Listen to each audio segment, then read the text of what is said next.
This able to see conference will the now be screen. recorded. You can confirm the voice and the screen in the chat window, please. Yes, we can see both. Thank you.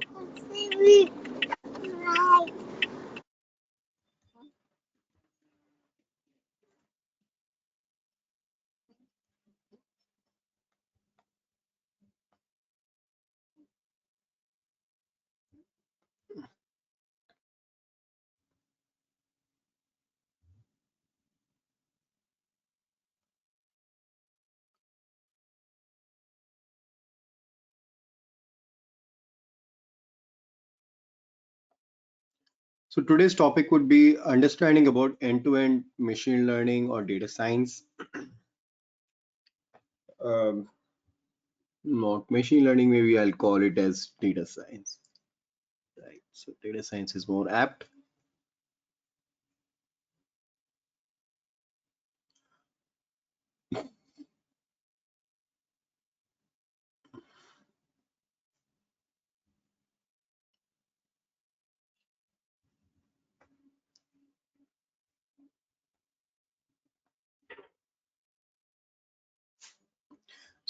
So in this, we'll understand like how your data science applications would work.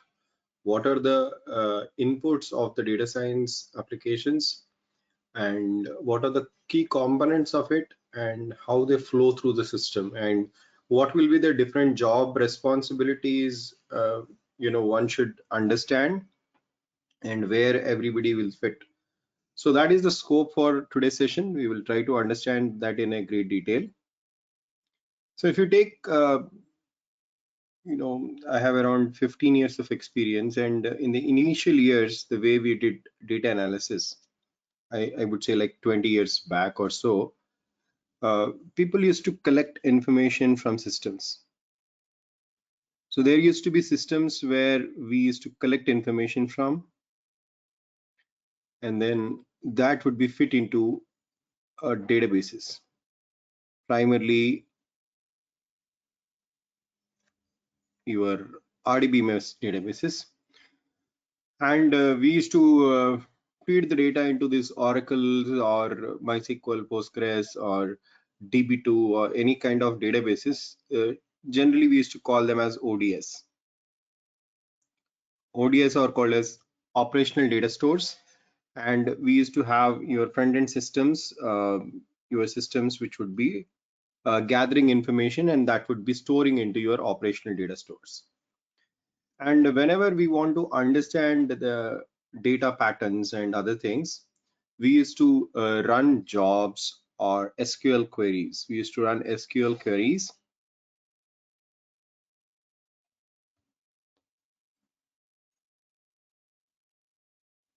So you used to run SQL queries on these ODS, operational data stores. The operational data stores would be like an SQL tables, and then if at all I would like to know like how many kgs of rice or sugar sold in last month, then I can run a simple SQL query where the SQL query would go and fire the Oracle tables, and then they will return the result. So that used to work for many years, where they are the prime systems, and for our analysis also we used to run queries on the prime systems. But as the time grew, the time which the queries used to run used to take a lot of time, right? For example, I would like to know the analysis on the how many kgs of rice sold in the month of, say, May, June, and July. And I would also like to do some calculations like how much was the profit and how much was the sale amount and other things. So I want to do this kind of analysis. Typically, it is called as a descriptive analysis. We are trying to describe what has already happened in terms of numbers, pure numbers.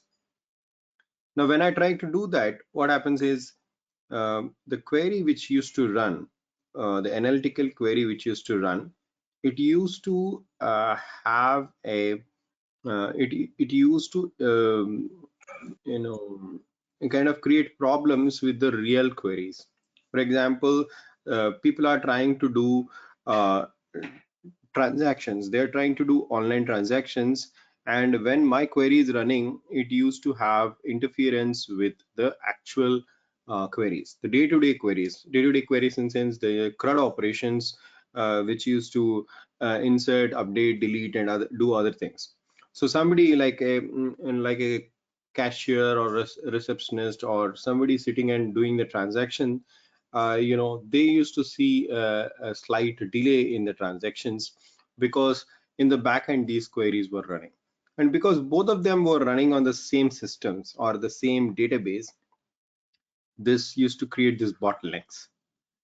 So the first and foremost systems started like this, where you used to store the data on some databases, Oracle, uh, DB2, or any kind of databases, SQL Server, and we used to call them as operational data stores. And whenever we want to run queries, we used to run queries on them. And because our queries were not quite often, they used to be maybe once in a day, couple of times, and so on.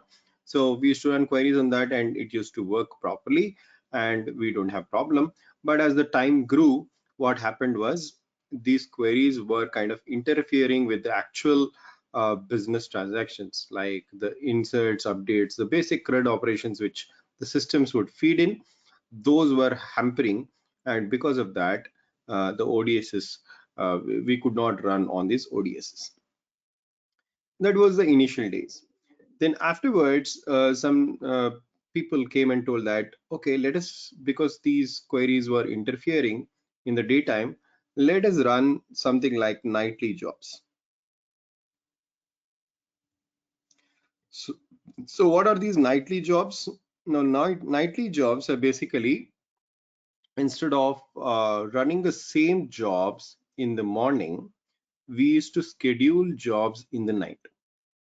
Now, most of the businesses used to be morning businesses, and this I'm talking about like 20 years back. Most of the businesses are morning businesses, and not spread across the globe or multiple countries or multiple geographies, or the presence of this internet, mobile phone market. All these things were not there. So in those years, it was slowly coming up, but in those years, we used to schedule some time for these nightly jobs.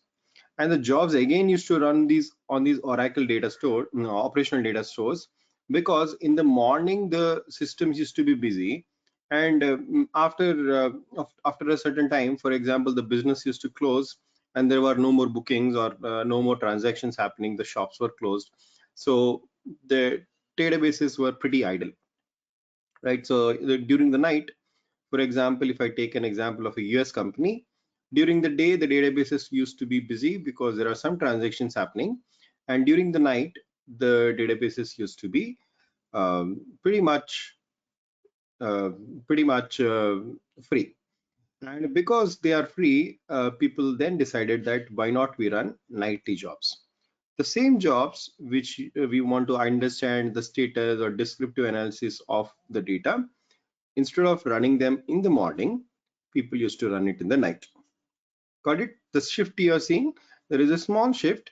Instead of the jobs running in the morning, they used to run in the evening or in the night when there was less transactions or less volume of data coming up. This also worked for quite a few years, and this is actually the start of the data warehousing phenomenon, where people started running the data warehousing jobs in the night. If you see, if you're from that background, right, data warehousing background, you realize that most of such kind of jobs happen after the end of the day. So the end of the day jobs run, and they do some kind of querying. They create some kind of a reports, some statistics, and then feed it to either to the tables or create some external reports. So that kind of jobs used to get created. But what happened is, as the businesses grow, right, the businesses grow, there was adoption of internet, there was adoption of mobile revolution, there was increase in the geography. The companies are no longer uh, confined to one geographical boundary regions. They are now having a presence in different countries. For example, the same company has presence in Australia, India, Singapore, Dubai, and Europe and in US.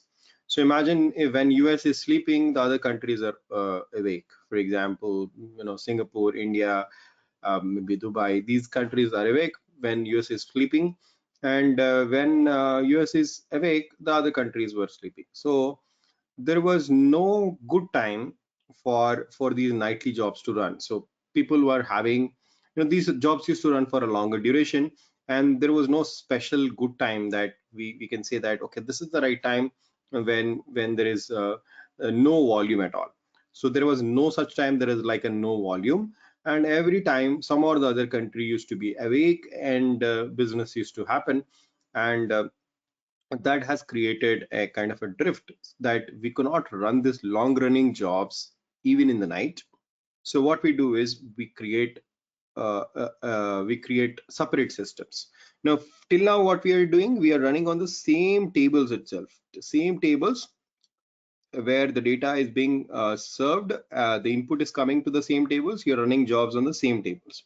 So now there was a small shift which happened, that was to create something called as data warehouse systems.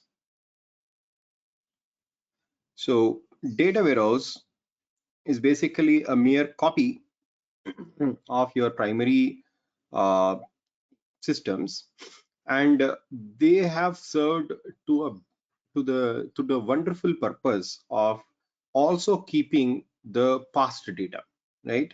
See, these operational data stores, the main disadvantage is it is only live data. It means that today's data I want to analyze as of today. Whatever data I have in the database, I will try to analyze that. But if I want to keep track of the change, for example, what happened today, what happened yesterday, what happened 1 month back, if I want to keep track of this all data and work on that, I need to store the data in as and when it is coming, right? So the change, whatever is happening, it's very very important, and that was not possible with the operational data stores. So they created something called as data warehousing systems. Now the data warehousing systems work very very well. So what we are seeing, the nightly jobs which used to run on the operational data stores, now they run on the data warehousing systems. So now we run the jobs on the data warehousing systems because they are decoupled from the actual databases. We do not have this problem, right? We do not have this problem that we can't run it on my ODSs. There were small jobs which basically take current day's data and then pump it. They're dump, lift and dump kind of a jobs, which doesn't used to take a lot of time, because the dumping doesn't take a lot of time. If you are running some analytical jobs, that used to take time. But if I just want to dump the data from database A to database B, it doesn't used to take much time. So that used to be pretty much easy. So those systems were created where the data warehousing systems used to have greater advantages. Now there is no one advantage, there's huge amount of advantage. We can use it independently. There's no overlap between your front end databases with my backend databases, and that's the reason they're called as warehouses, right? Data warehouses. So, and we can keep track of multiple days information. Even I can keep archival of lot many years of data. If at all I want to do some legal and compliance related tasks, so you have all the data available for a longer duration of time. So such kind of systems used to be created, and they used to perform a lot of these analysis. All right. So once these data warehousing jobs systems created, and this is phenomenon has run for many many years. Okay. So we are seeing that we have almost like 20 years, 25 years worth of experience out here, where we have seen that people have worked on this field, where the nightly jobs used to run and the data warehousing systems used to get created. But nowadays, with the adoption of newer kind of data sources, right? Now these are all basic data. But what if I have a different kind of a file, right? What if I have, say, like a flat file?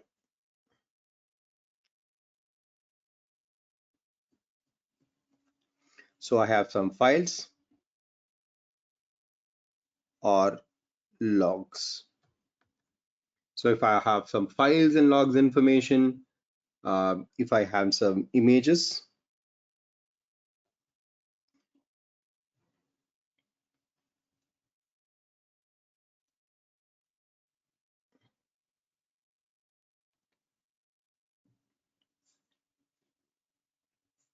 so if I have an image or a video, or maybe some other thing, like for example, I have some sensors.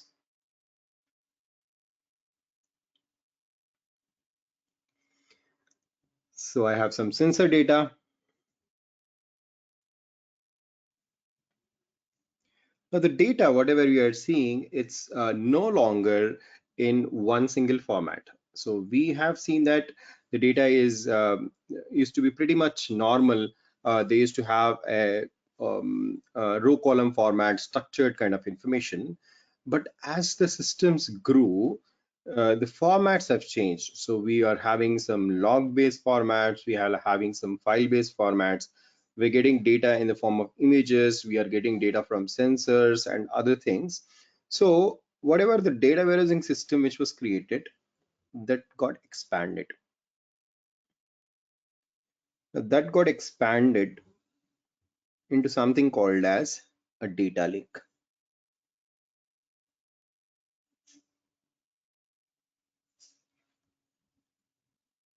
It's called as a data lake. Now what is a data lake? A data lake is a comprising entity where you can use systems like cloud-based providers, or maybe like file systems. So some of the popular options for creating a data lake, I'm just listing down the options. So we can use it with AWS Cloud, we can use it with Azure, Hadoop,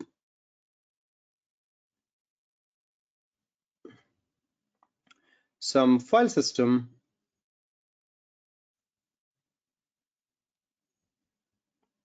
right? These are all the popular options in which these data lakes used to get created, right? So cloud systems were used, Azure was used, Hadoop, big data systems. This actually got prominence. I think 2000, 2009, 2010, that time, uh, a lot of file systems got created and a lot of data was getting ingested. So data in terms of real-time data, log data, file data used to get ingested. Data in terms of images, videos, and voice data. Data in terms of sensor information, like devices from IoT and sensor information data. All that kind of data gets ingested into single system. Are we following, everybody? So what we are seeing is the data get used to ingested into these systems, and we used to feed all the data. The data used to be in terms of files, in terms of logs, in terms of other things. Just a second.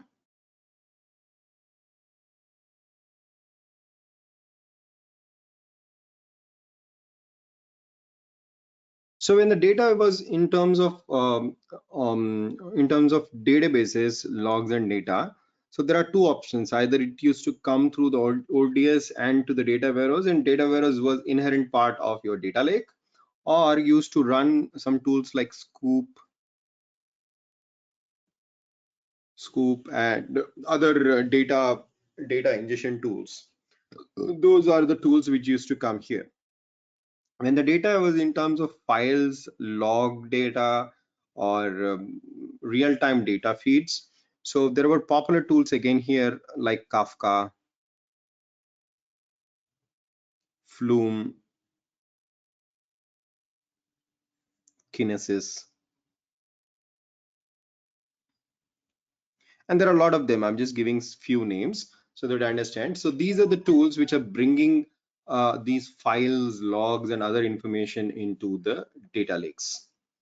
Now there are also images and videos. I just draw a mountain and then sun and then two birds. So this used to be my, when I was kid, I used to draw only this picture. Okay, I don't know anything else. So I used to draw every time mountains and a sun flying, and then there is a house and then the river flowing.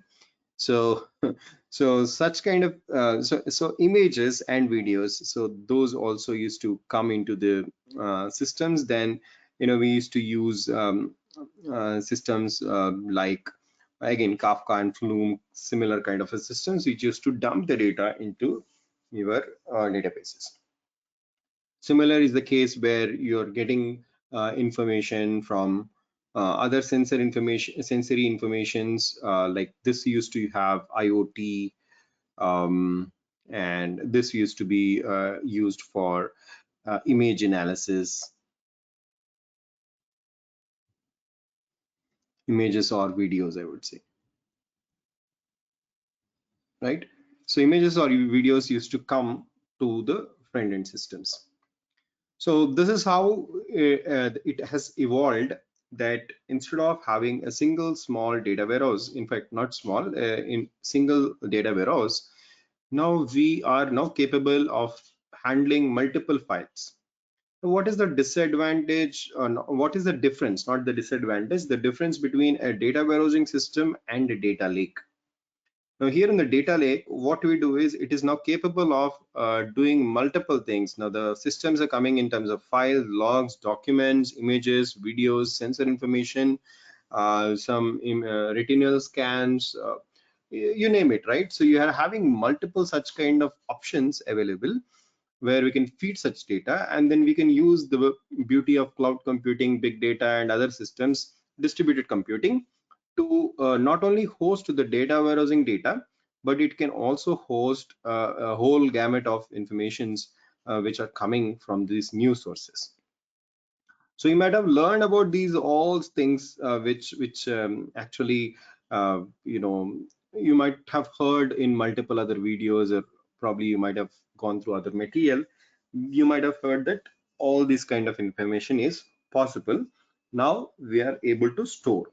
The first prime ability of doing data analysis is to store this data, and this entire piece of work is called as data engineering.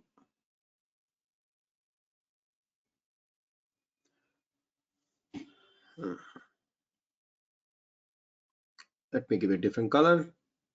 What do we like? Maybe apple.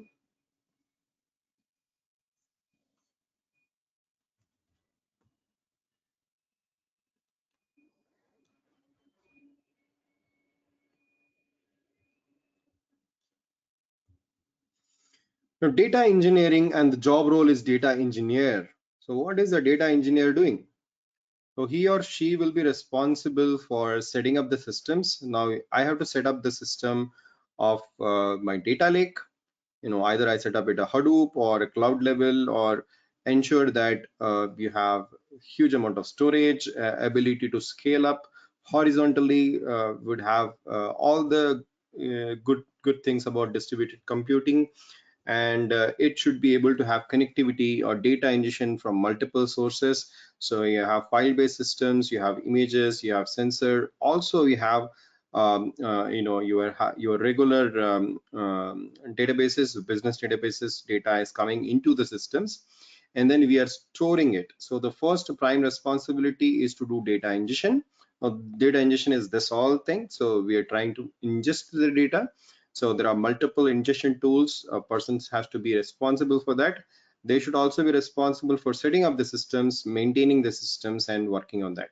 So you might have heard about a lot of these jobs, as Hadoop admin, Hadoop data engineer, AWS admin, and ingestion engineer.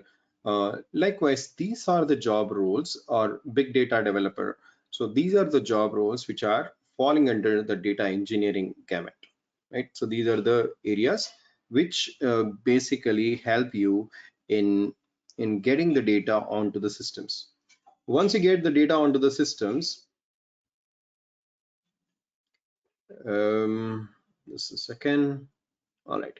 So once you get this data onto the systems, then in the space of data science, you would try to do another analysis. The next set of analysis which will be done is called as exploratory data analysis. So it's called as exploratory data analysis.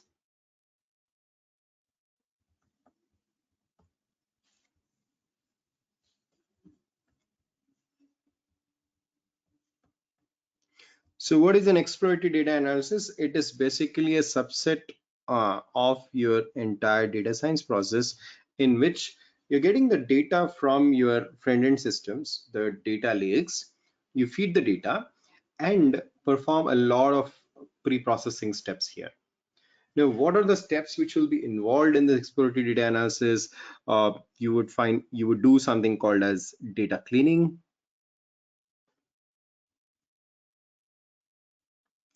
You will do missing value imputation.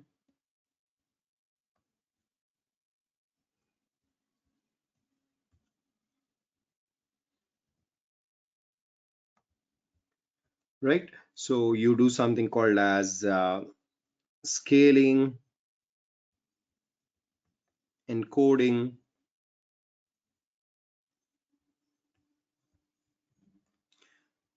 normalization.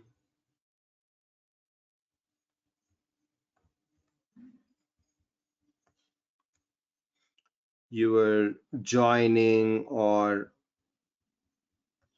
merging.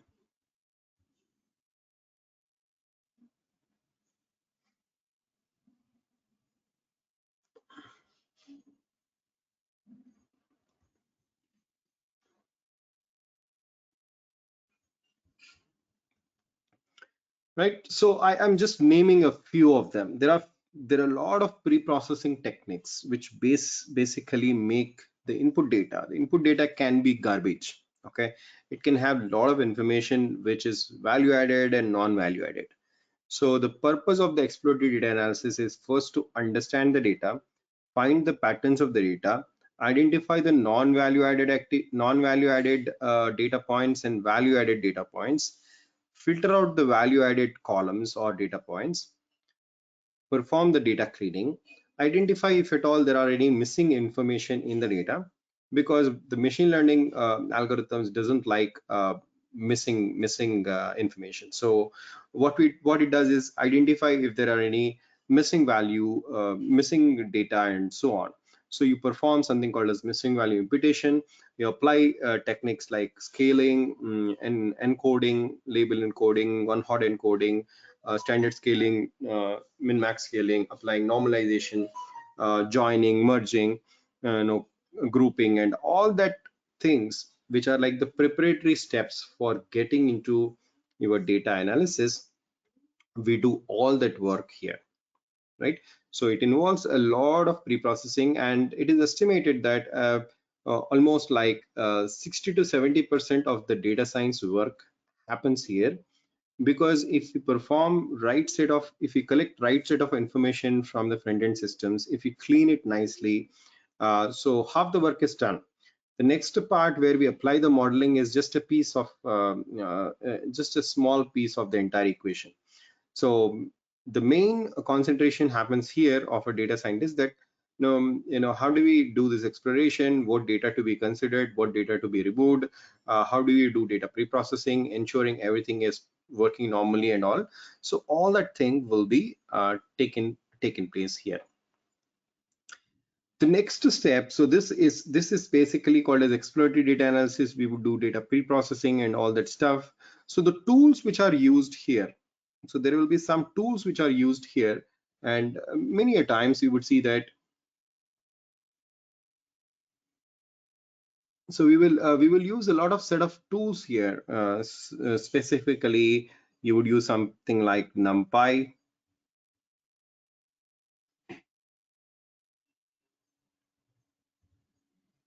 Pandas. your scikit-learn,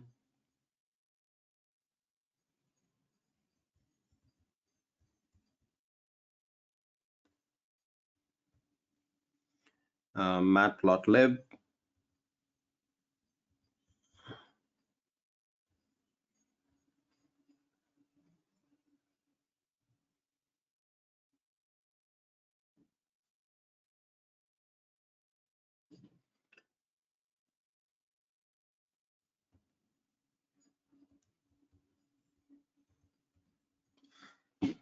So likewise, there are a different set of tools which basically are created, and we try to use these tools: NumPy, Panda, scikit-learn, matplotlib, Seaborn.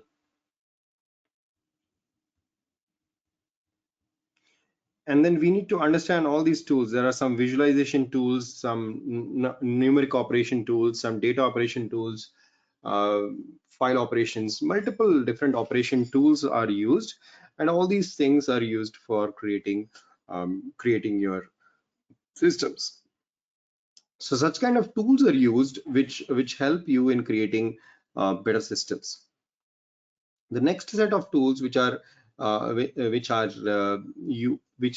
used is the machine learning part itself. So the machine learning is an area,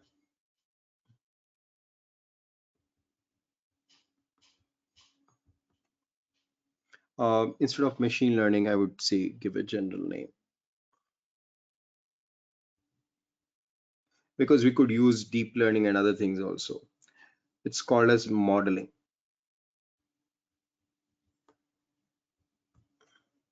So the modeling is an area where you apply all the algorithms. I could just write it in bracket.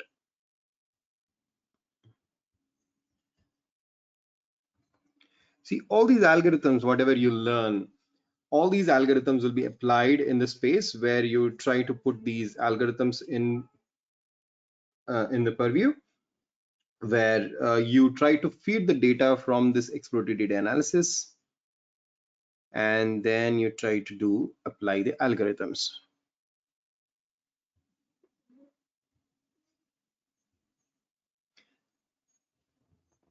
Now, what are these algorithms? There are plenty of algorithms which will be used in the space. They are supervised, they are unsupervised.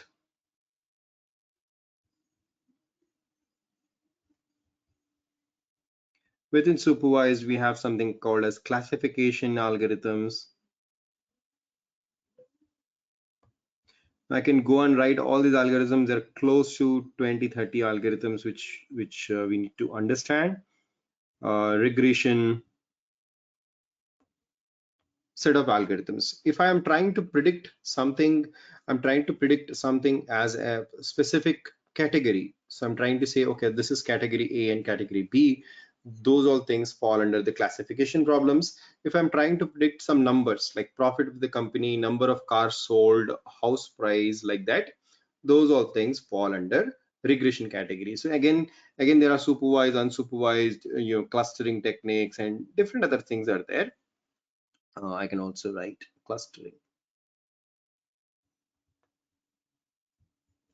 So clustering algorithms and other kinds of algorithms are present, which will be used for this modeling. The algorithmic process will be applied, and these algorithms are not one-time run. They run in a loop, and you try to tune the algorithms based on the input data. You try to tune the algorithms based on the input data. It's called as hyperparameter tuning.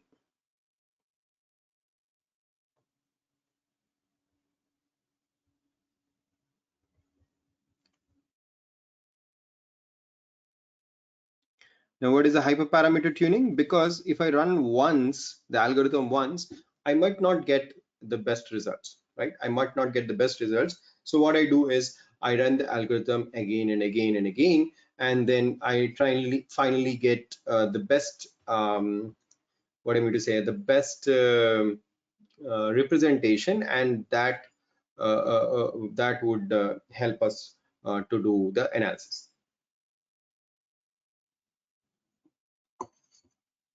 Got it? So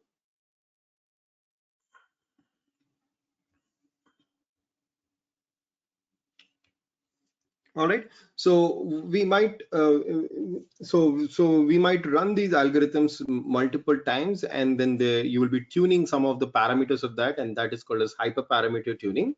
And once you decide that okay, we got the best data or best model, then you can use that model for doing the prediction. So it could be prediction, it could be analysis or anything else. You will try to use that algorithms. Now, once this is done, many a times people just stop here. They say that okay, we have uh, we have chosen the random forest algorithm, and it is giving some 82% accuracy, and that is done. So this is entire the data science part. So this particular piece, which is involving the data analysis. Let me give another color. Right? What did we give? We gave this one, right? So this is called as the data science part,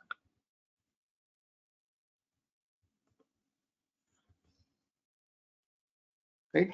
So the data science part is involving in the explorative data analysis, applying the modeling, and we have a little connected piece to it, which is basically trying to deploy these models onto the clouds. So for example, I can basically have a cloud-based system. So imagine I'm saying this is an AWS cloud. So you have to deploy that model onto the AWS cloud.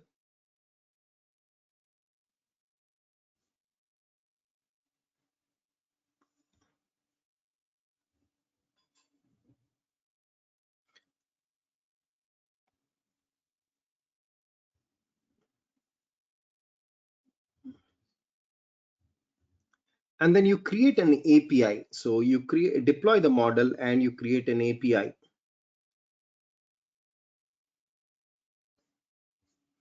So what is this doing? So we need to set up systems which can feed the data from whatever I do, wherever I run the system, wherever I run my algorithm, to create models and then connect it to some cloud provider and then deploy these APIs.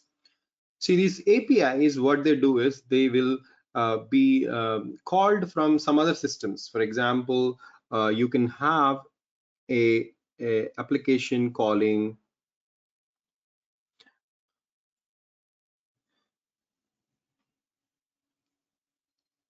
So you can have maybe like an application calling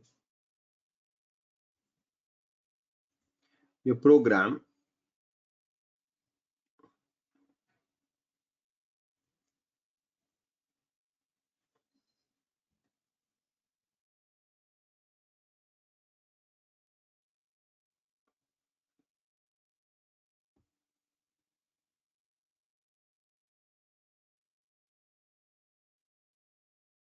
And this application is collecting multiple information. So this is a front-end application which is created in say Angular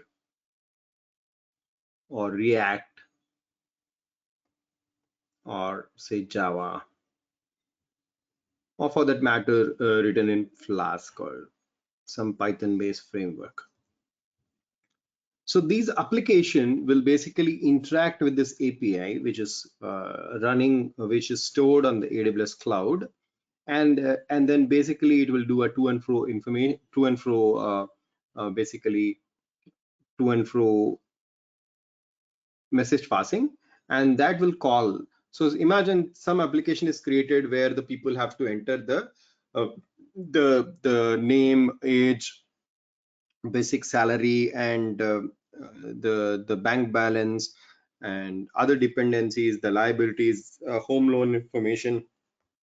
All that information they have to enter and then press a button, a red button, basically saying apply. So once they press an apply button, that takes all that information and calls this API. Now, API would expect all these input parameters, and what it will do is by considering the name, age, your salary, your bank balance, and other information, it will try to provide an approval. For example, it will say whether you are eligible for loan or not. So this is, imagine a loan application.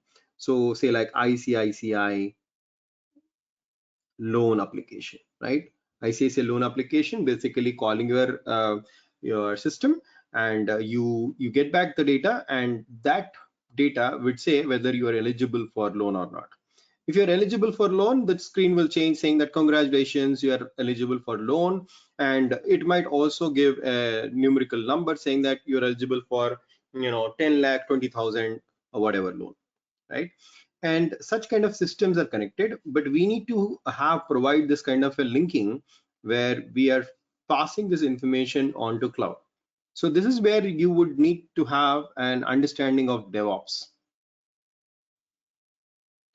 So DevOps, you might need to understand how to do Dockers, how to understand Dockerization. You need to, know how to do the deployment. For example, you might need to create Flask-based APIs, um, a Flask or another kind of any other API-based things. You might need to create systems where you can call these applications, and you need to deploy those applications into some cloud servers, right? Here I'm talking about AWS, but we can also use Azure or GCP. Because of the time space constraint, I'm not filling all that information. But whenever I say AWS, just imagine that this is another cloud provider. So understanding of cloud computing and understanding of DevOps, it's very, very crucial. I can't stress more, but this is very, very crucial in this entire space, because it's not just creating a algorithm and getting accuracy. It is like how this is implemented, how this is productionized is very, very important. And you need to know these connecting parts, like how the model gets deployed, what is the frequency of the model, what are the tools will be used. For example, in the DevOps, we would also use like Jenkins,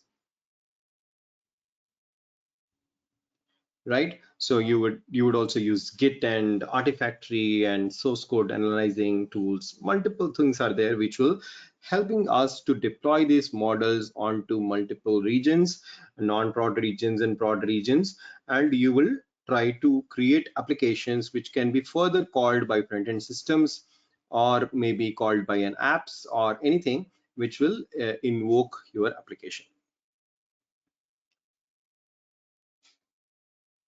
We can also have some systems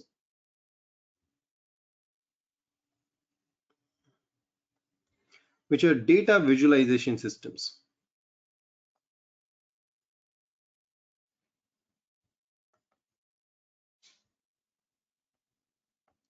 Now, the data visualization systems basically, create graphs and charts. For example, I could very well create a graph and a chart.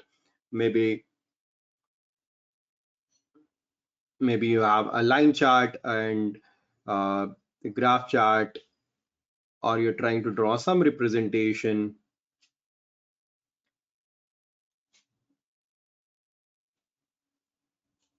right? So all these graphs and charts will be can be represented of your data. So whatever model we are trying to create, we would like to create that kind of a representation, and then we will create this entire linking where we feed the data to the data visualization systems. So the systems which basically get used here, now they are like the systems which are using tools like Tableau, your Power BI, your ClickView,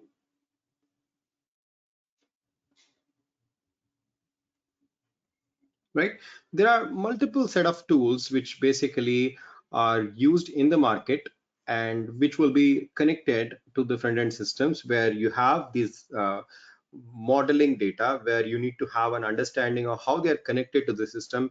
Probably you might have somebody else who would be doing the work of Tableau and Power BI, but if need be, we will discuss about those things, like who will do what is the roles, and if I am a so and so engineer, like where would I fit. So this is a you know full screen, blown up understanding of where we are doing what, right?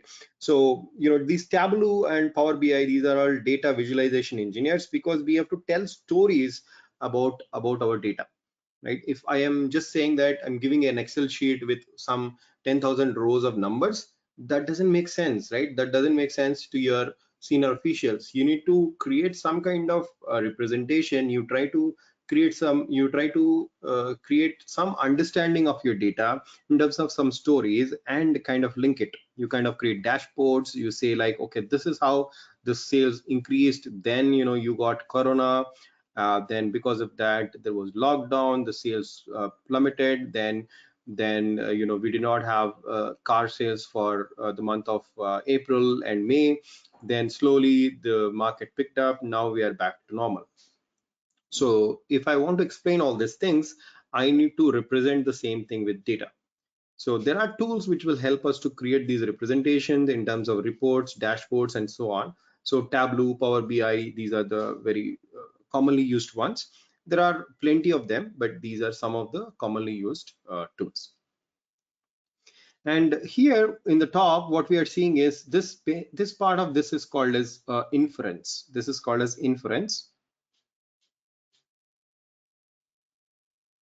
So inference is basically you're trying to have a front-end system which is calling a machine, where your model is there. You are calling that API and getting back the results. That's called as inference.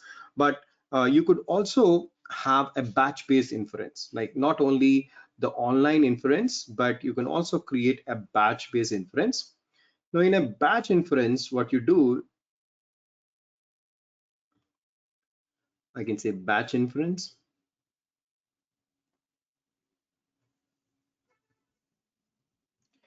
Now, in the batch inference, what we typically do is we will again have these data and any API and all that stuff. You will have the model, and you will have the API created, and then we try to feed in data to this model. Basically, you have some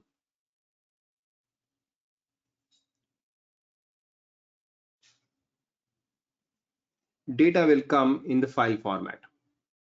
It will no longer be in individual records, but you might have some input output files. So your input file,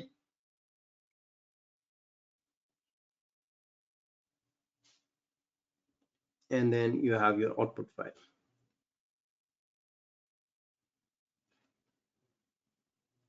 Right, so we are creating input and output files, and they are fed into the system, and you run in a batch mode. Now, where will this kind of a batch process runs? Not every time you are creating a front-end system and then logging into a front-end system, interacting with your model and giving back the results. You would need to have a lot of batch-based processing also. So these input and output files will be stored in again in the data lake. So there is this linkage. There is a linkage. I am not able to draw a line here, but just imagine that these files are coming from again from the data lake itself. So what are these files? Imagine the same bank example. Instead of we giving one customer information at a time, what we are saying is we give a bunch of informations. We say like, let us give 1,000 customer information, and for the 1,000 customer informations, we would like to predict whether the person is eligible for bank loan or not, and if so, what is the amount we can approve confidently. Got it? So the bank people provide this input file where you have so much of information. So you are feeding huge amount of information, and that information will be fed to your model, and you will basically, what we do is we will call the model in a batch mode, and this will be scheduled in a time. For example, you again will use the tools like Jenkins and other things, basically for scheduling. For scheduling these jobs, you'll say like, okay, this job every day it will run at 12 a.m. in the morning. It will take the input file, run my model, The job runs for 1 hour, and by the end of 1 hour, say like 1 a.m. in the morning, you'll create an output file, and then output file will be fed into the data lake. Maybe you can then trigger another job which will send emails to the people, right? So you might have the name and email address, phone number, whatever. So you will send emails to the people whoever got selected. So you will send an email saying that congratulations, you are eligible for so and so loan, whatever amount of loan which the model has approved. So like customer 1 is approved with 5,20,000 loan, customer 2 is approved with 8 lakh loan, customer 3 is approved with 12 lakh loan. So we need to send corresponding emails. So there will be another application which will be triggered after this job is completed. We'll trigger that application, which basically looks at the data, takes everybody's email, and for the corresponding email, you'll say, hello Sitaram, congratulations, you are our valuable customer and you are approved with 10,20,000 loan. Please click on this below process or contact bank for the further process. Right? So likewise, we can create full end-to-end systems where the data modeling happens, where you try to feed the data, and that feeding data can be linked to the applications, and that data can be used in the further analysis. Got it? Any questions on this? For the past 1 hour, I'm just speaking. I just want to understand if you guys are able to grasp some concepts of this.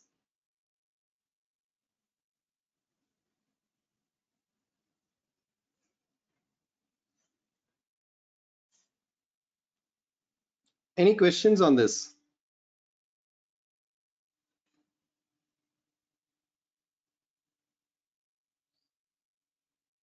Hi Sitaram, this is Subir. I have one question Mhm. about the modeling algorithm. So where does it run? Is it a completely separate machine, or is it Yeah, part of? so that also depends. You can put that modeling algorithms on some cloud, or you can run it on an on-premise servers. Now everything is moving on to cloud, so both modeling and your data. So this one, both will be on the same machine, but you might need to set up systems where it will automate things like once the model is done, my model gets stored at some separate place. So that kind of thing has to be created. But to your question, it can run on a cloud or it can run on on-premises server. Okay, Say thank you. like a Linux machine which is having 32 gigs of RAM and some disk space. You're running the modeling algorithm on that. There are plenty of algorithms with the space constraint I'm not writing, but there are plenty of algorithms which fall under this category. Okay, thank you.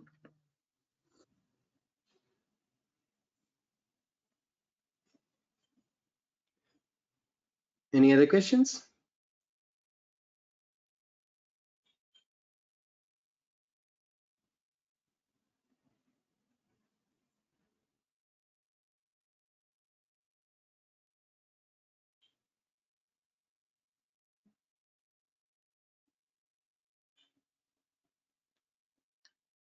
All right. So if you don't have questions, I will ask questions. So I'll create questions and then answer them.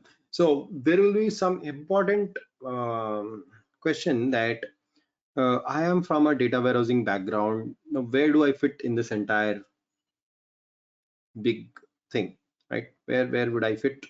So, or I am from a database background. So I have done some Oracle or DB2 or SQL Server kind of a thing. Where do I fit?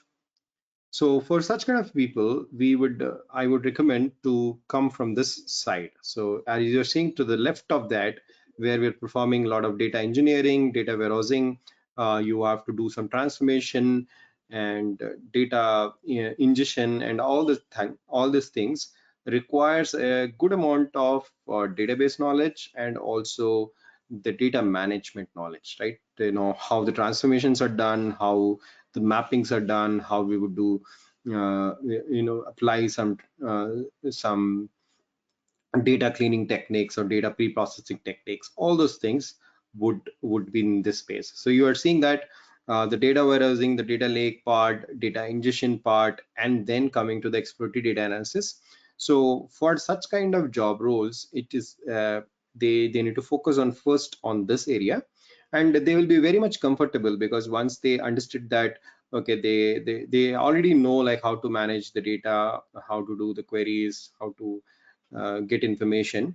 And once they're comfortable here, they will be they basically can be jumping into the exploratory data analysis and then further coming into the modeling part. So that would be the path. Start from here and then come to this place.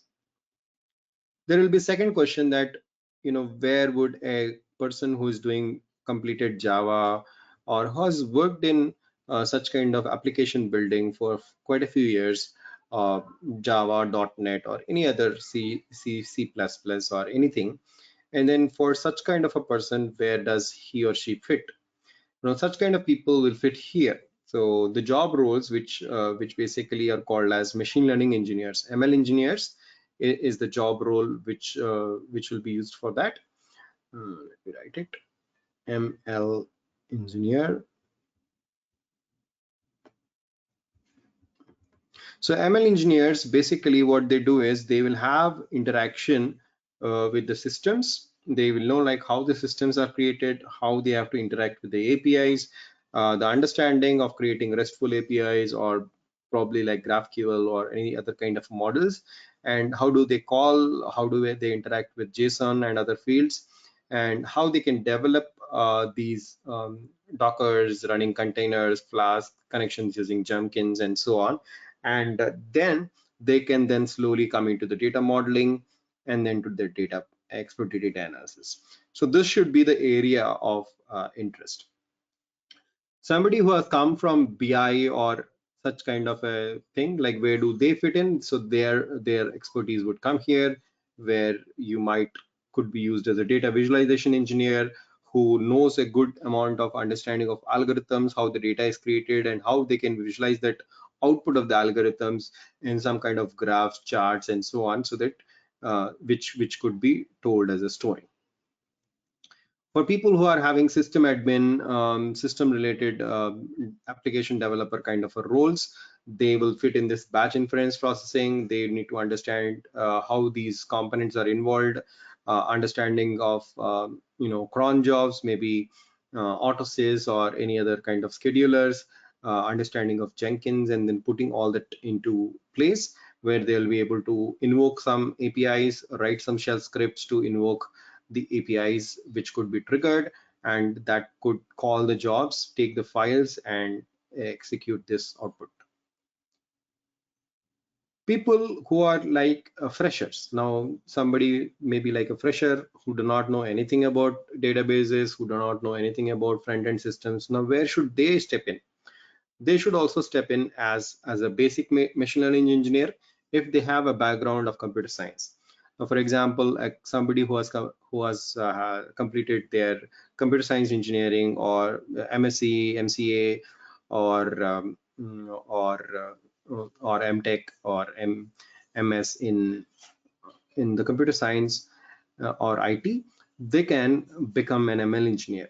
And that is the best role, I would say, because there is a huge demand for an ML engineer who would be knowing the modeling part, creating the systems and deploying them, ensuring the connectivity is there, jobs are run properly. So such kind of role will give you a best advantage if they know a bit piece of computer science. Now, if they do not know anything about computer science, they are just fresh out of the college and they are from a different background, and that is also possible. So for such kind of a roles, there is another role called as a data analyst.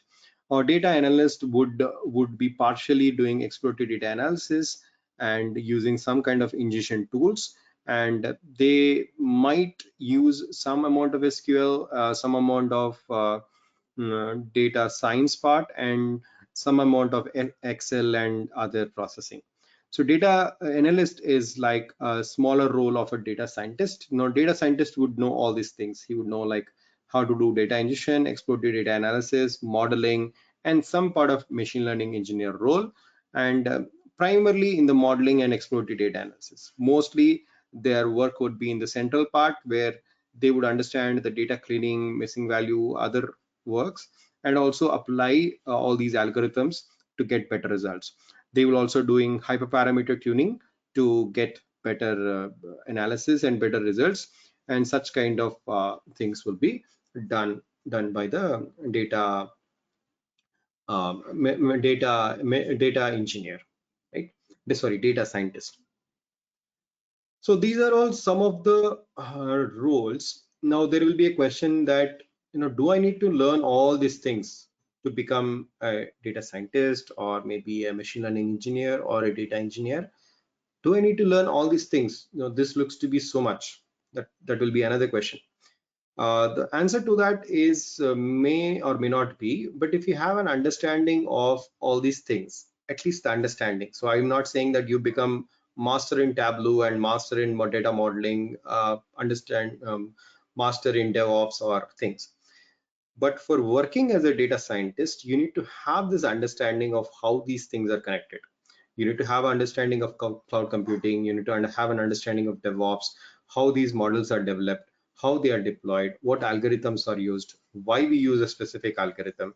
So all these things are pretty much very much important for becoming a good data scientist. And then we are not learning just for fun. So you're spending a valuable weekend time here because you really wanted to learn something, at least want to understand some details about this data science, what the heck it is and all that stuff, right? And I would say that when you're spending some time, you need to do it in the right way. And these are all the nuts and bolts which need to be connected for you to land in a job or for you to get a knowledge or work on this area, because these are all important connecting pieces which needs to be understood. You might not need to master everything, but some things at least you need to have a good understanding of exploratory data analysis. You need to have a good understanding of modeling, multiple modeling techniques, and deployment techniques. At least these three important pieces you need to have an understanding. If you have a basic understanding of how the data is ingested and a basic understanding of how data is visualized and the inference part and all, that is good enough. Another important question which again comes to the people's mind is, what are the technologies we need to know, right? What are the technologies we need to know for all these things? There are primarily I would say primarily Python is the one which is used. We also have other languages like R and Scala, Java, C++, and other things, but Python is the most widely used tool out there in the market. And because of the adoption of new frameworks, new releases which were released by this particular framework, the language, and it is having good interactivity or good connectivity with other peripheral systems. For example, it can create front-end systems, it can schedule jobs, it can run scripts, it can do visualization, it can run machine learning modeling, it can do data cleaning, data loading, processing, joining, and it can do ingestion. So you are seeing like it has wide connectivity with multiple things which are involving in data analysis. So because of that sole purpose and sole reason, you will see that Python is used as the most widely chosen language for doing data science and data analysis.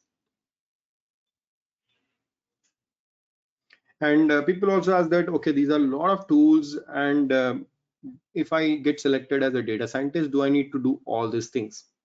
Right, that is another the same. So depending upon which job role you're going and which company and which client and other things. See, if you are working for a small startup company, right? I don't mean small, but startups cannot afford to have individual job roles and other things. So if you are as a startup, then what you see is it's like all-purpose guy. You would become the all-purpose guy You would be doing the data ingestion, you will be doing the exploratory data analysis, you will be applying the modeling, you become a part-time data scientist, you would do the cloud computing job. You might also create front-end systems using Angular or Flask or Java.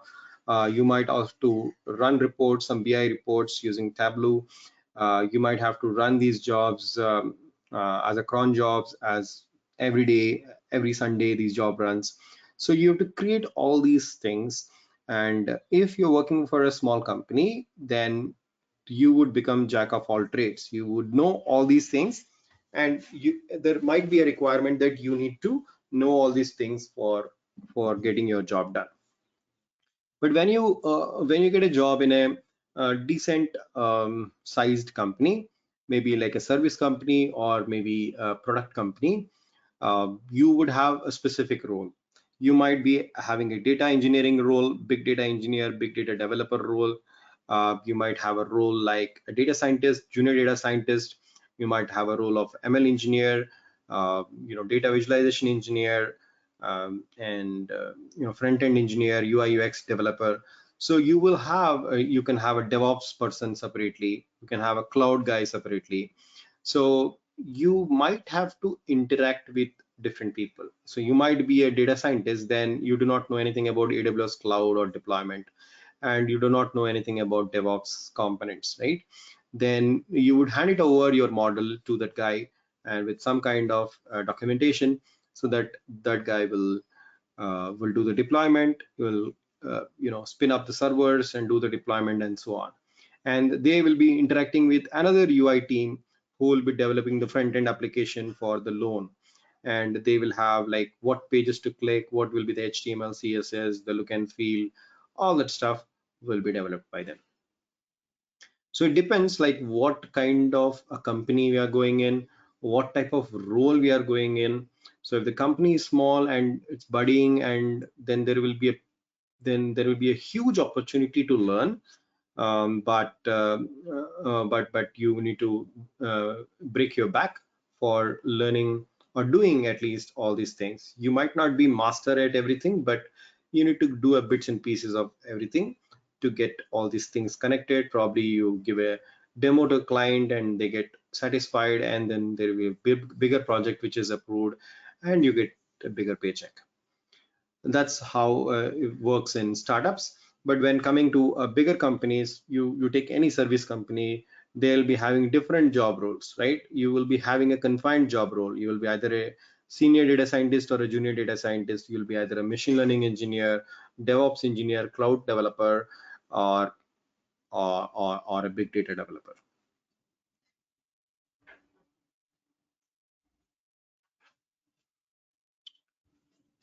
Clear?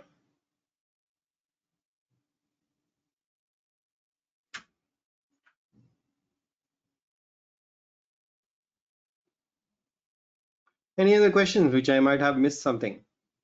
Anything which you need? Question. Yeah. Hey, for a beginner who's no computer science background, wants to get into ML engineering or a developer, from a company perspective, what do they expect in those type of resources? For a beginner in sense who are already worked, or who's just out of college. So what is the Has some beginner? experience, but this is more still trying to switch from a non-IT to an IT side. Right.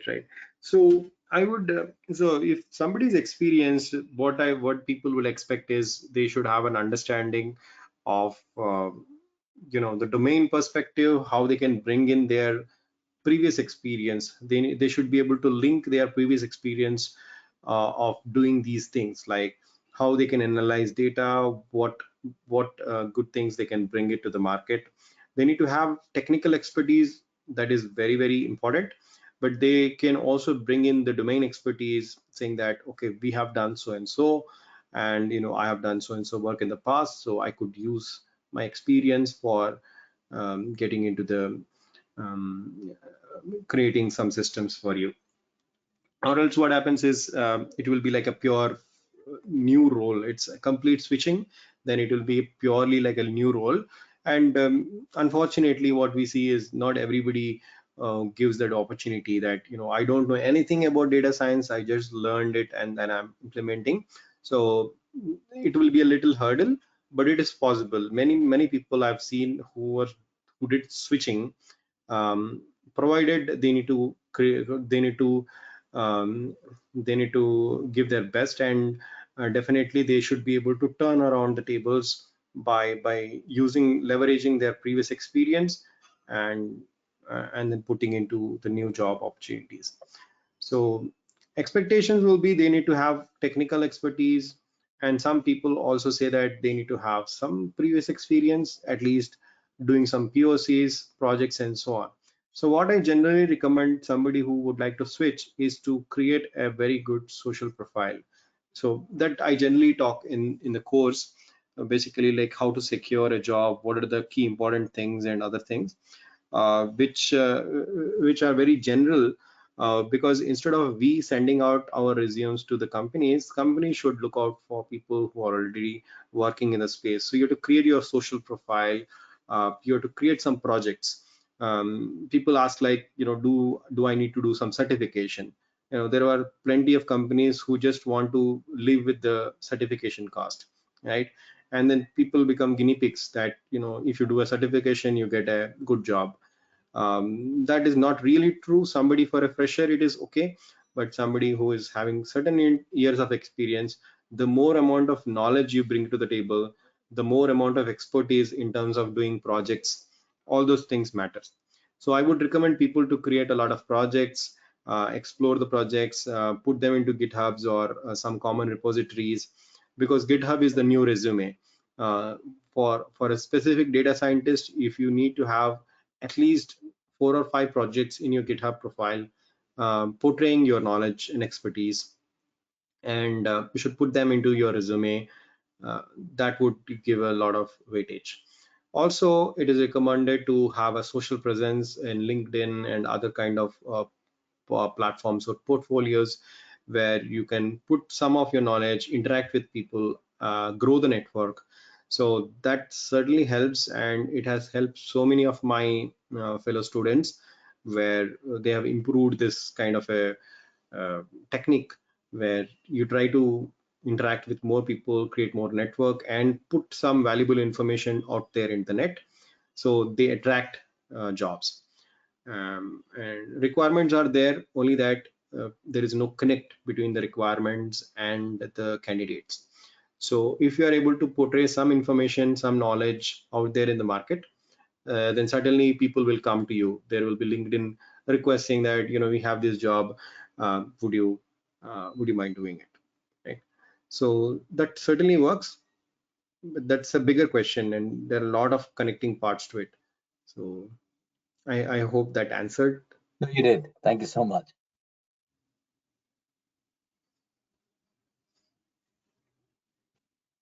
Hey, I have a Any other question.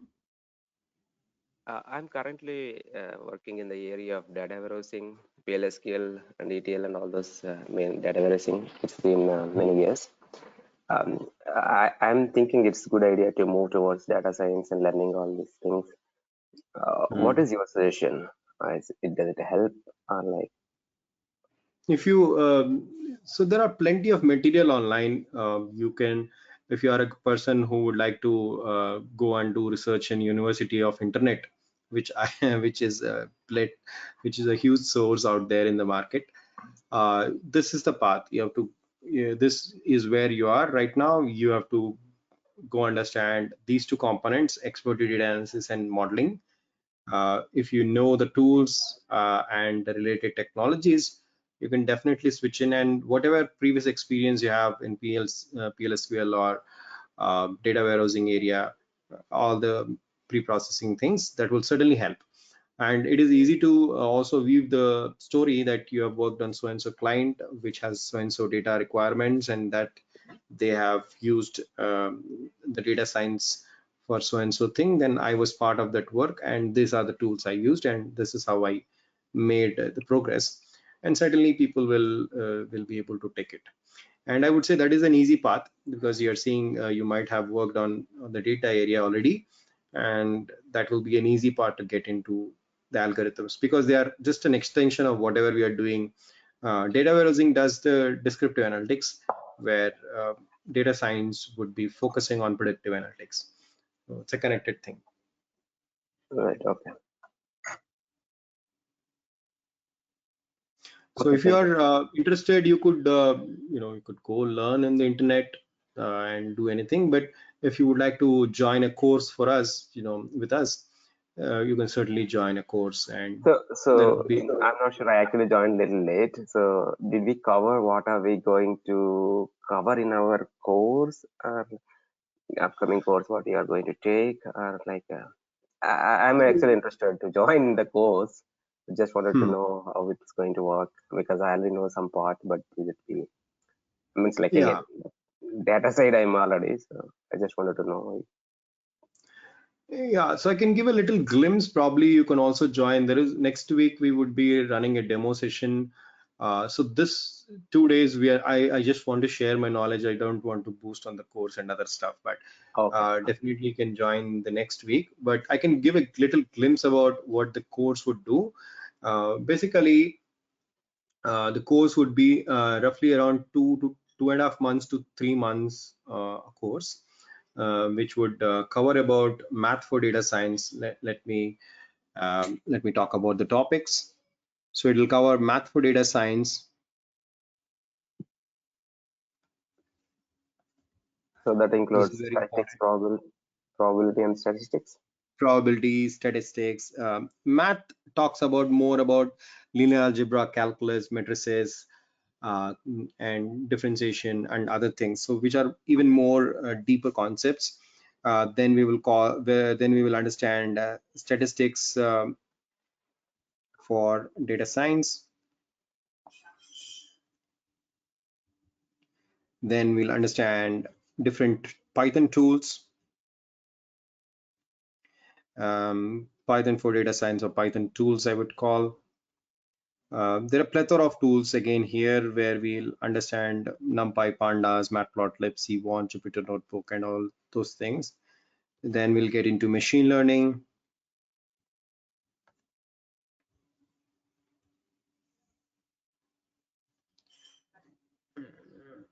And within the machine learning, we have supervised, unsupervised,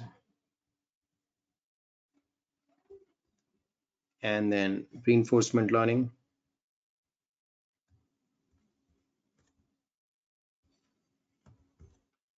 We will also learn about natural language processing.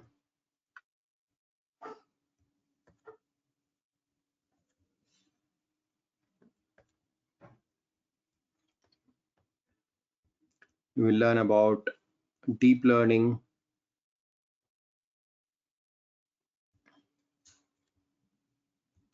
Deep learning, or we can call as artificial intelligence.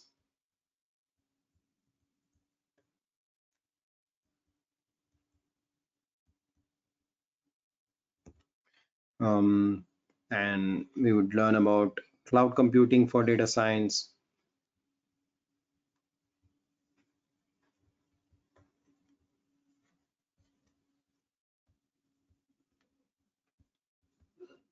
And the last but not least, DevOps for data science.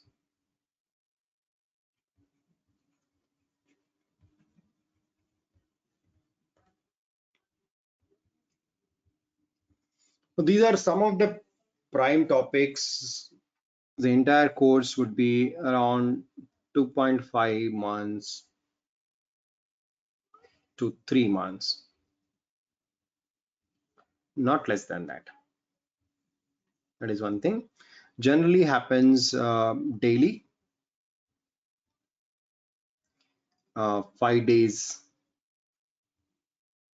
a week. Generally happens at 7 a.m. IST. It's a 1 hour course. So these are some of the basic points. So it happens daily. Scheduled time would be 7 a.m. IST wherever you are, whichever part of the world, that you just have to calibrate accordingly to your time zone. It would be a 1 hour course, so weekly 5 hours is what will be the course. It would run for around 2.5 to 3 months, because all these topics, it's not like just saying, okay, I'll complete everything in a month and then you're done. So I'm just touching on the topics and then going. That doesn't make sense. And all of them will be code oriented. So there will be no presentation. 1 or 2 will be there, no presentation, only code. So if you are here to just to enjoy the presentations, then that is not your place. This is pure technical course, only technical. Okay. Sure. I just have one question. So I've been in this area, like data area, for so many years. So if I move and learn this data science, what are the market rates right now? Do you think it's like? I don't know. I'm just because we've been here. That depends again, Because I'm not a fresher, so if I cannot start fresh yeah. again, they cannot come back to me like a fresh market rates and all those things. That's another question. No. If you are already experienced, then you would not get that fresh market rates, right? So you have to leverage that experience. That's what I'm saying. You have to say, because you're already in that area, you have to leverage that experience and then say that you're doing something and you have to get a job. And the plenty of opportunities are there. And it purely depends upon the years of experience, the previous experience you have, what current experience you have, the clients you're working for, the domain. So a lot of these things are involved in the market rates and all. So it's not a one size answer, but certainly there is a improvement in the salary part or in the pay packages. Okay, sure. No, for that I would say you do your research in like Yeah, Indeed or sorry. Monster, Naukri, whatever. That will certainly give you more clues, but definitely there is an improvement. So, And I would urge should we everybody have that, yeah. should we have Python scripting knowledge? Scripting is not required, but basic Python language knowledge, if you have, that will be a plus. But we would be covering a good amount of time here to understand the tools, how they are applied and all. If you are already done some programming or some kind of computer science inside before, then it should not be a problem for you, right? So that is what is required, a basic programming on Python. Okay, thank you. And if you want to expand on the Python knowledge, there will be courses. Their courses are provided by Career IT, and also there are some material out there in the market which you can quickly brush through. If you're comfortable doing that, spending few hours here and there, you will be able to quickly grasp that knowledge. That should not be a big problem.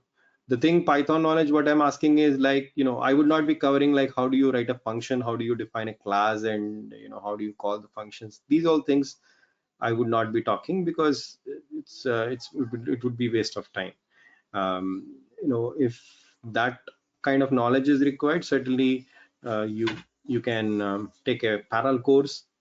It doesn't make much time. We will be covering a lot of information about the tools and techniques which are used, but something which is very, very basic, you could do by yourself. Sure, thank you. So the thing which I was saying was, I would urge everybody to do their due research, because it's your time, it's your money, it's your effort. Everybody has to do their due research on what is the current status, what they want to do in the next few months, maybe half a year down the line, what is the thought they have to get into that area, right? So they have to do the due research. So spend some time, just sit and think about it, identify different options, and then take the decision, right? there is no rush whatsoever, and these things are not running away. There's no rush. All you need to do is, if you're able to give the time, if you have that perseverance and all, definitely it's a doable thing. Only thing that you need to do that your own research, right? Where is the market, where you would like to head, what technology space you already know, what is the area, because I have covered almost, right? So for every angle I covered, where they can fit in and where they could be used, those all things could be used.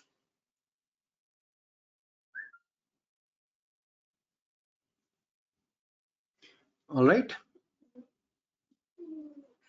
any more questions?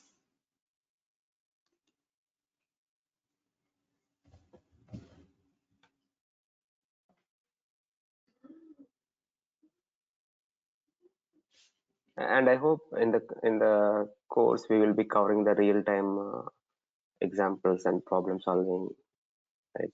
Yeah. So I'm real time, and I love to be real time. I put in the shoes of the students, and then as I told, it's only technical, it's only real time. So it will be only code, and there'll be no presentation. So I'll be using this way of teaching. So my teaching is a little different. So I'll be doing a blackboard, the whiteboard, whatever board kind of a sessions. We'll be learning on the fly, and one session will be a little different from other sessions, because it depends upon the interactivity of the students, the questions they ask, the learning that happens. And I also recommend people to do their homeworks. So there will be assignments and homeworks. So every 2 weeks you'll be running assignments on some topics. So whatever they learn in that, suppose say I cover a module on random forest algorithm or support vector machine, we would be running a assignment on that. So people are expected to complete that assignment, turn in that assignment. So we would be using all the technology which can connect people online, and do this training. If you are in front of me, I can directly ask you that, did you do the assignment, did you understand or not? But everybody in different parts of the world, people are connecting from different places, US, Canada, Australia, Singapore. So I would need to create that kind of environment which will provide that interactivity. That is my full focus, that how I can bring green technology and the learning, and then redefine learning in a different uh, thought and process. So we'll be doing only code based thing. We will be using something called as Google Colab. Google Colab is like it's like we call it as a Jupyter notebook, where I can write the code. The advantage is that for doing this entire course, you do not need to spend on any machines, high-end things and all. Google Colab would require your Gmail, and which will be free, right? So with this, you would be able to run entire course for free, and you could run on GPU instances. You could do heavier data, deep learning processing, image processing, video analysis.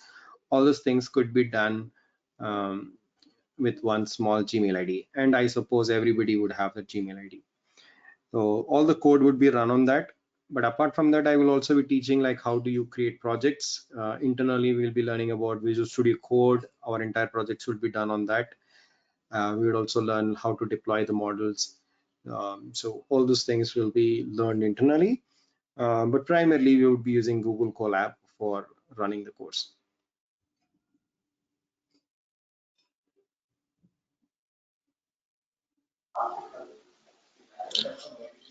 I just have one weird question.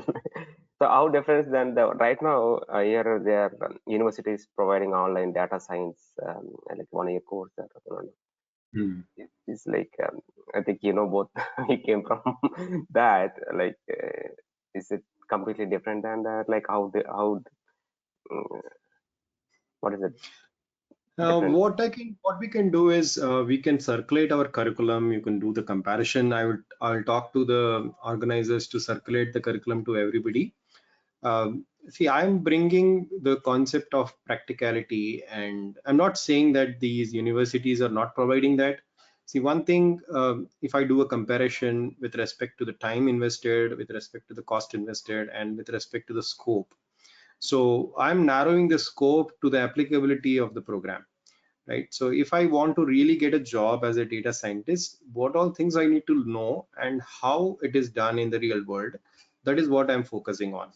Now, if I go and teach programming language, Python, R, then applications of machine learning and all that thing, and I take like a 9-month course and I charge a hefty fees of couple of lakhs, I'm talking about Indian this thing, then it is not serving the purpose. That is what I feel. If I want to learn, I need to really know what is important, what is the current language which is used. If I want to get immediately employed, what I need to know, and how I can apply that.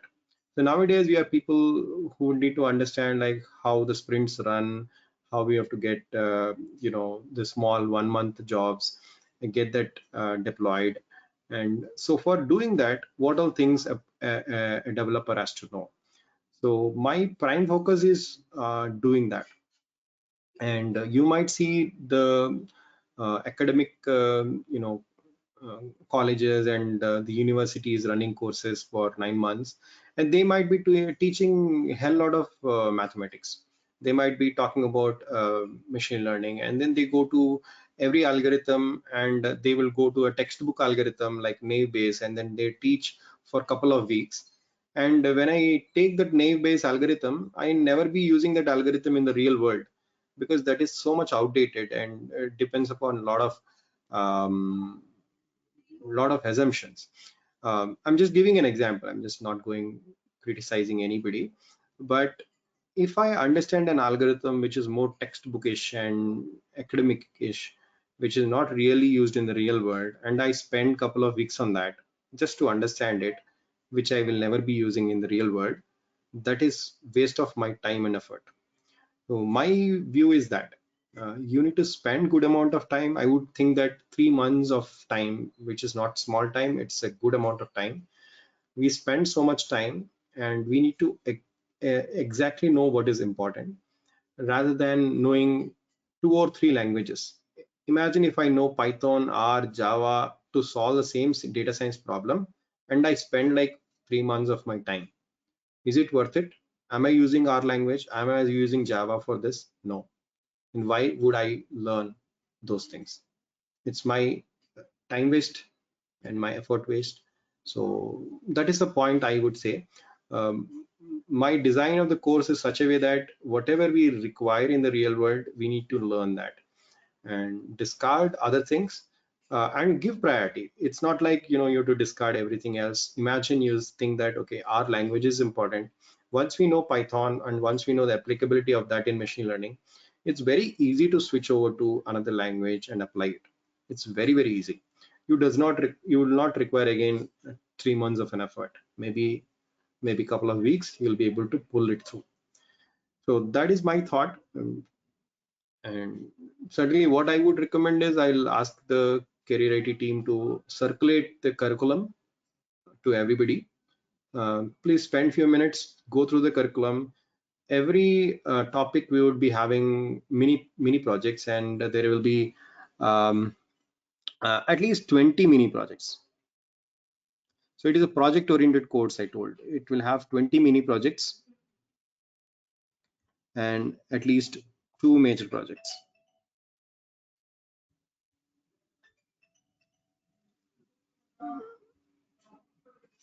So that would help you to ground your understanding on the concepts. If you do a project oriented learning, then only you will appreciate all these concepts. Or else if I tell nice stories which people can hear for hours and hours, and I also can talk for hours, but that doesn't serve the purpose. We need to get onto the ground and do the coding. Then only it will really help people.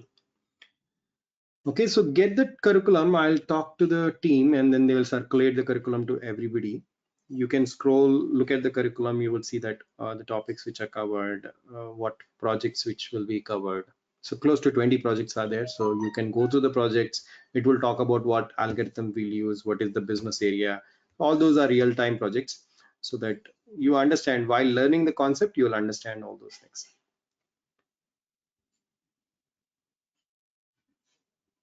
Sure, thank you. Question.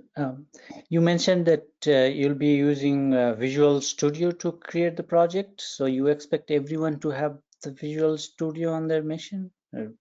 It's the Visual Studio Code. It's the IDE. So it's not Okay. the Visual Studio. It's the Visual Studio Code. VS Code, we call it. But It's the code will be running on Colab. No, we need to learn both ways. Imagine the Colab way we will learn. Apart from that, we would also learn, like, if at all I have to run the code on my local, and what I should do for running that code on my local. So for that, we'll be learning about the Visual Studio Code, like the IDE. One good thing Microsoft had done is the VS Code, I would say. And it's a very nice IDE for doing programming, especially the data science part.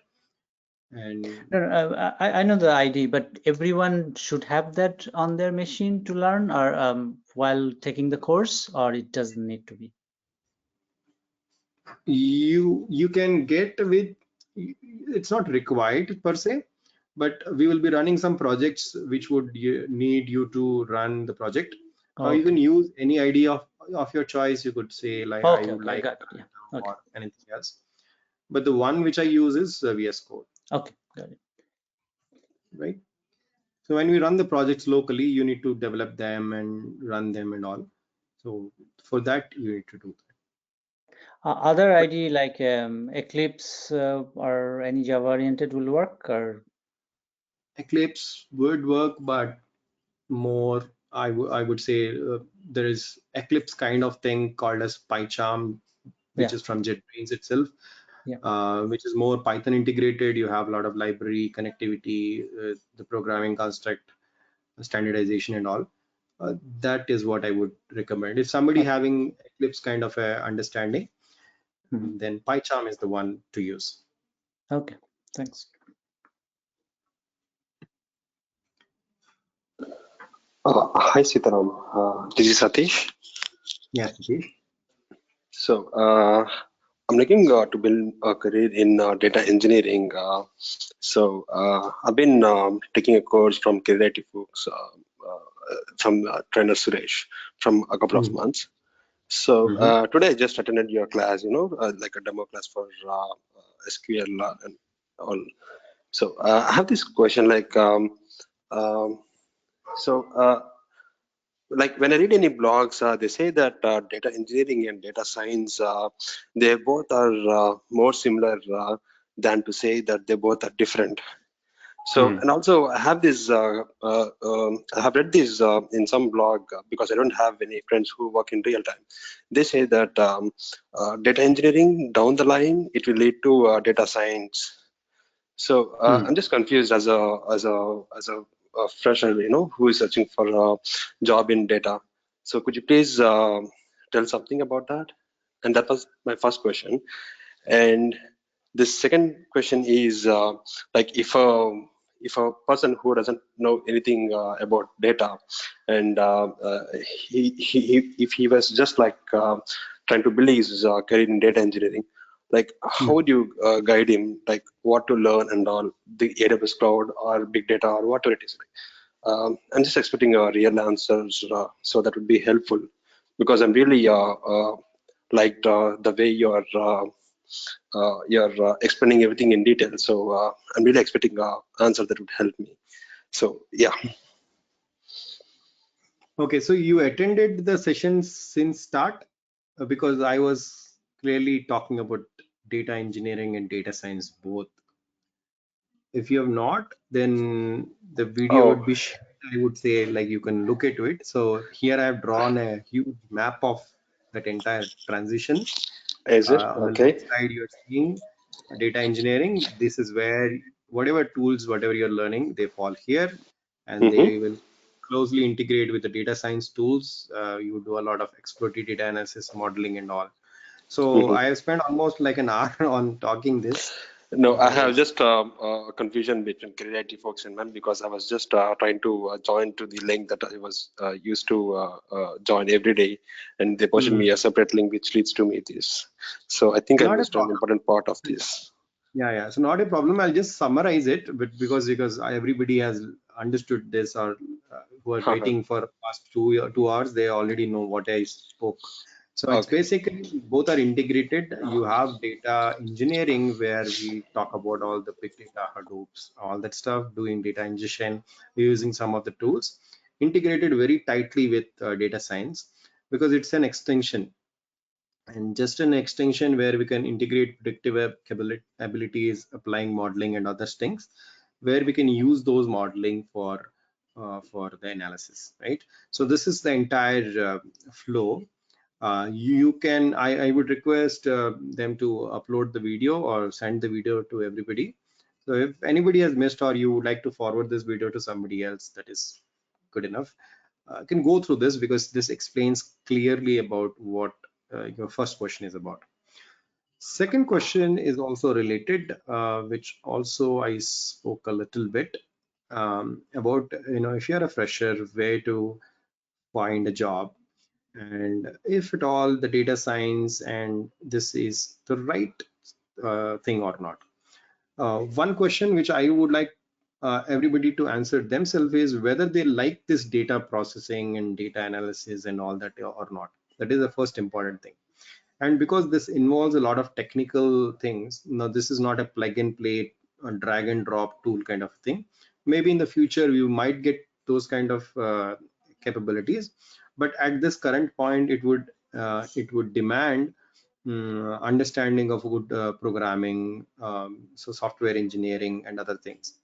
So if your expectation is I would like to get a job role which will be easy and other things, this is something which would not provide that right away, because this would expect you to do some coding, create building tools, APIs, doing some modeling, doing some hyperparameter tuning.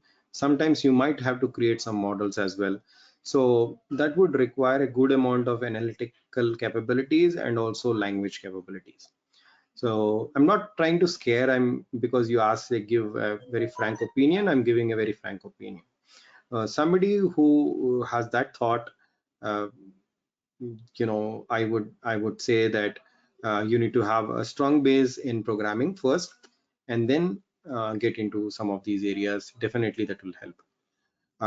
If you just try to build buildings without a strong foundation, definitely they might stand, but they will fall after some time, and probably you will be wasting 6 months of your time learning these things. And if you don't get a job, or even you get a job and you feel it is very difficult or tough, those will have problems. So this is a very rewarding career, but it would demand some kind of understanding, some kind of interest towards this area. People who have already spent experience in doing that work, like data related things, that will be very good for them, easy. For freshers, I would say, if you're really interested and you have a background of programming, then you can jump in, and that is a primary suggestion which I would have. There are other things. For example, you could do maybe DevOps, you could do cloud computing, or maybe if you're interested in data area, get the basic Python language or big data related tool sets, and you can become an ML engineer, right? If you're really interested, the basic job you have to get into is an ML engineer job, where you'll be developing some kind of modelings. You would have it integration understanding and other things that will secure a good job. So that is my recommendation. It depends like on the person and who they take, but that is the reality.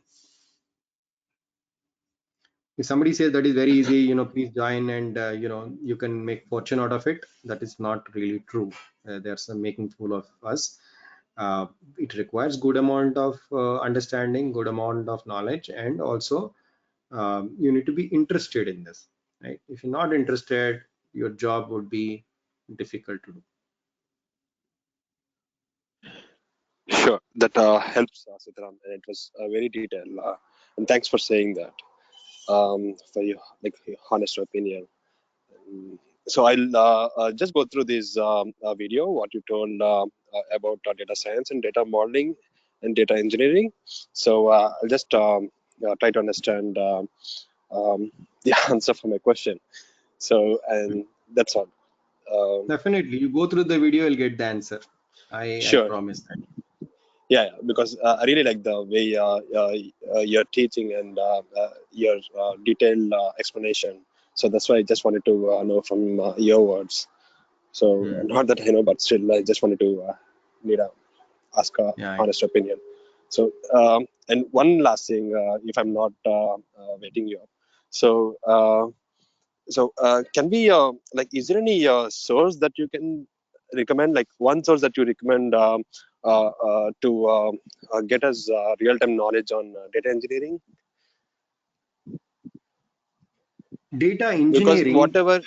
because whatever we do, like it's just like we're just installing a Cloudera VM, and we are doing Hive transformations and Scoop, Hadoop, and all. And we're just downloading a data set in Spark and doing some few basic transformations. I don't think I just wanted to do more that where it matches, even no, like not it really matches, but at least like close to real time work that what real data engineers do. So do you, if you have to suggest one source, what do you suggest? See, I would say there are a lot of material out there on the internet, YouTube and all. But one thing I would recommend is there's also some video material, course material on Databricks. You could go look at that, their content, and definitely there are some real world use cases which they are giving. But because this is a very close knit area, unless until you get into it, and they are proprietary software also, so unless until you get into it, you would not be able to get hold of all the tools and technologies which are used. But to give a glimpse, I would recommend to go to Databricks website. They have different they are also giving free Databricks server, I think community edition one, where you can practice all those use cases. They also give some of the related things, right? So I worked as a big data engineer for quite a few years, but now I've transitioned to a data science. I don't do big data right now, but I know like what are things are involved and how those things are done. So these are my recommendations, but definitely there is a lot of scope. Sure, I'll follow that. Just have a look at Databricks documentation. Yep. Thanks, Sitaram. Okay, guys, any other questions? I think we have already spent what that is the time. We didn't take a break. Okay, 2 hours non-stop. I would appreciate your patience for constantly listening. Your ears would be paining with my voice. No, it was good to learn something from someone who is very professional in that. So if you have any questions, we'll discuss, or else we can close it today.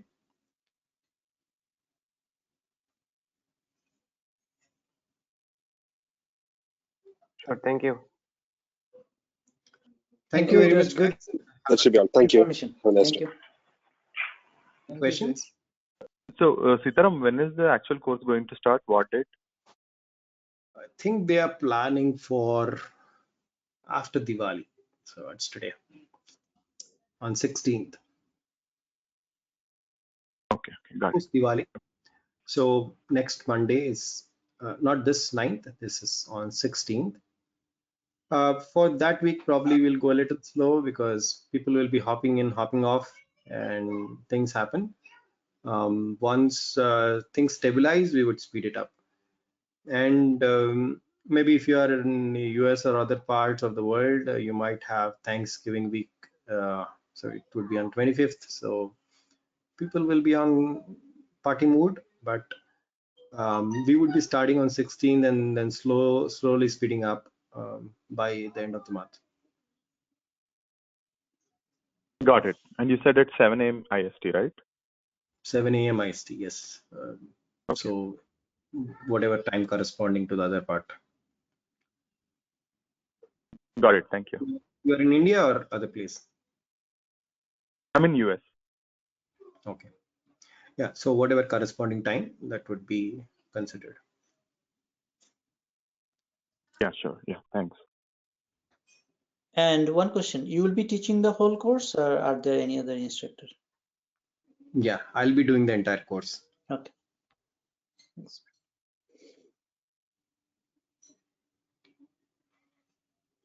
All right. So thank you very much, guys. Have a good day and good night. Spend your weekend nicely. Take care. Bye-bye. Thank you. Bye. Bye bye. Thank you, Sitaram. Yeah, bye.